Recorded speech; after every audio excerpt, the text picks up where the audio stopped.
Perkenalkan, nama saya Ali Zaini Amanullah, NIM 20 103 222 011 327 dari Prodi Teknik Sipil kelas D.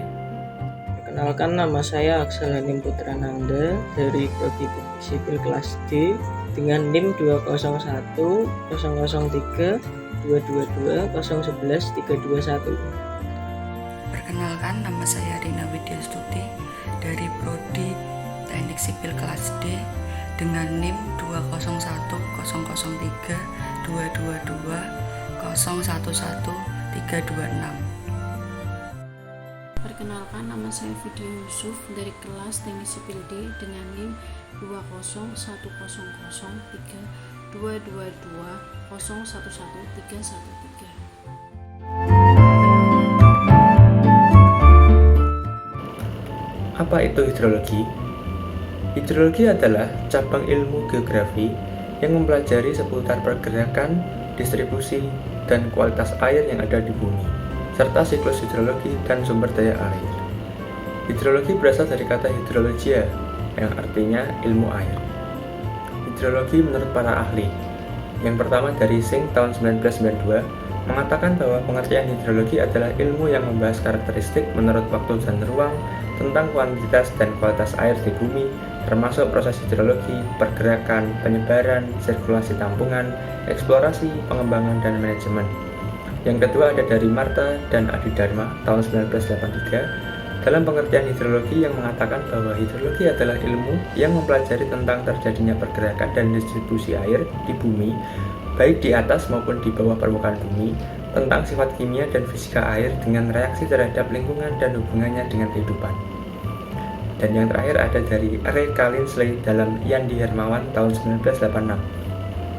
Pengertian hidrologi adalah ilmu yang membicarakan tentang air yang ada di bumi, yaitu mengenai kejadian, perputaran, dan pembagiannya, sifat fisika dan kimia, serta reaksinya terhadap lingkungan termasuk hubungan dengan kehidupan.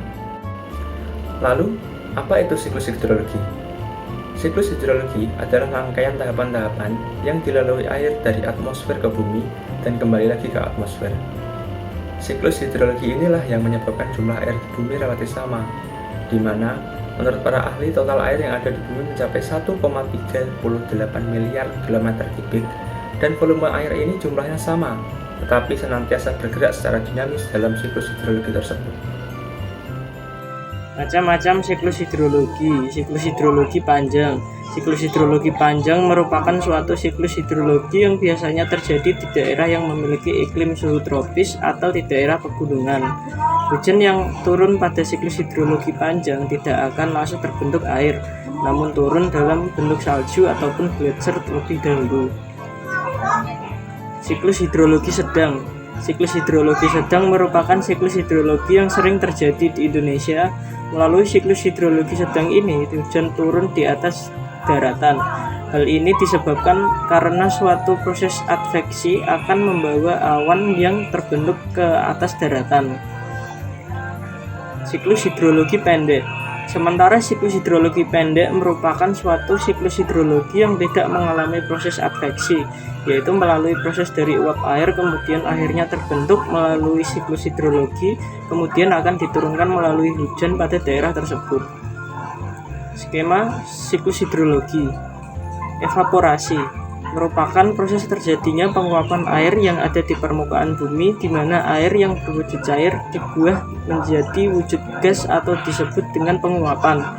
Air-air yang tertampung di danau, sungai, laut, bendungan, atau waduk berubah menjadi uap air dengan bantuan dari panas matahari. Transpirasi. Proses selanjutnya yaitu transpirasi, yaitu proses penguapan air yang bukan hanya terjadi di badan air dan tanah, tetapi dapat berlangsung di jaringan makhluk hidup seperti hewan dan tumbuhan. Proses ini mengubah air yang berwujud cair yang ada di dalam jaringan makhluk hidup menjadi uap air dan membawanya naik ke atas menuju atmosfer. Kondensasi. Proses kondensasi yaitu berubahnya uap air menjadi partikel-partikel es. Uap air yang terjadi dari proses evaporasi, transpirasi, evapotranspirasi, dan sublimasi tersebut akan berubah menjadi partikel-partikel es berukuran sangat kecil saat mencapai ketinggian tertentu melalui proses kondensasi. Perubahan wujud ini terjadi karena perubahan suhu udara yang sangat rendah saat berada di ketinggian tersebut. Partikel-partikel es tersebut akan saling mendekati satu sama lain dan kemudian bersatu sehingga membentuk sebuah awan. Tahapan selanjutnya yaitu sublimasi, sebuah proses naiknya uap air ke atas atmosfer bumi, atau bisa dibilang proses perubahan es di kutub atau di puncak gunung menjadi uap air tanpa harus melalui proses pencairan. Proses sublimasi sendiri tidak banyak menguap, meski sedikit tetap saja sublimasi ini berkontribusi erat terhadap jumlah uap air yang naik ke atmosfer, namun jumlah yang dihasilkan menjadi lebih sedikit. Proses sublimasi ini terbilang lambat dibandingkan evaporasi. Sublimasi ini terjadi pada tahap siklus hidrologi panjang. Adveksi. Adveksi merupakan proses perpindahan awan dari satu titik ke titik lainnya. Setelah partikel-partikel es membentuk sebuah awan hitam dan gelap, awan tersebut kemudian berpindah dari satu titik ke titik lain dalam satu horizontal. Proses adveksi terjadi disebabkan karena adanya angin maupun perbedaan tekanan udara sehingga mengakibatkan awan tersebut berpindah. Proses ini memungkinkan awan yang berbentuk dari proses kondensasi akan menyebar dan berpindah dari atmosfer yang berada di lautan menuju atmosfer yang ada di daratan. Selanjutnya, penjelasan mengenai siklus hidrologi runoff, yaitu suatu proses pergerakan air dari tempat yang tinggi menuju tempat rendah dari permukaan bumi. Biasanya proses ini melalui saluran-saluran air seperti danau, got, sungai, muara, laut, hingga samudra. Pada proses runoff, nantinya air yang mengalami siklus hidrologi akan kembali ke lapisan hidrosfer seperti semula. Proses selanjutnya adalah infiltrasi, yaitu suatu proses pergerakan air dari dalam pori-pori tanah. Proses ini disebut juga infiltrasi. Proses ini secara lambat akan membawa air tanah untuk menuju kembali ke laut.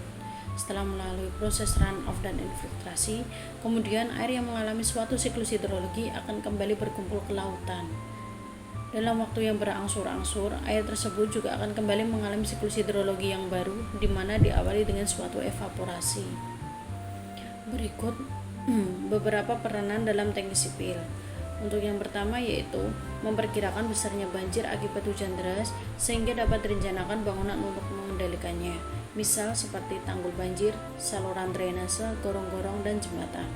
Untuk yang kedua, memperkirakan jumlah debit air yang dibutuhkan tanaman sehingga dapat direncanakan bangunan untuk melayani kebutuhan air tersebut. Untuk yang ketiga, memperkirakan jumlah air yang tersedia di sumber air seperti mata air, sungai, danau, dan sebagainya untuk dapat dimanfaatkan guna berbagai keperluan air baku seperti keperluan rumah tangga, perdagangan, industri, irigasi, pembangkit listrik tenaga air, perikanan, dan peternakan. Sekian penjelasan dari kelompok kami. Terima kasih.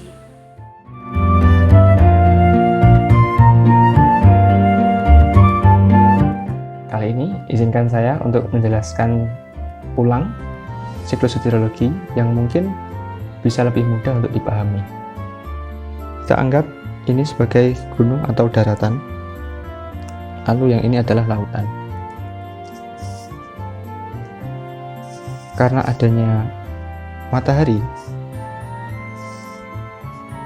otomatis air laut di sini akan terjadi proses penguapan.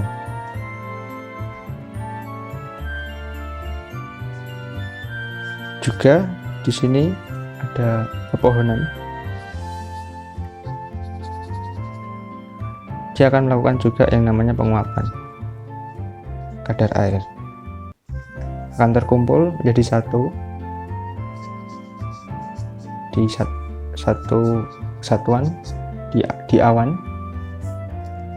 terbawa angin, lalu dia akan jatuh menjadi hujan. yang biasa kita lihat.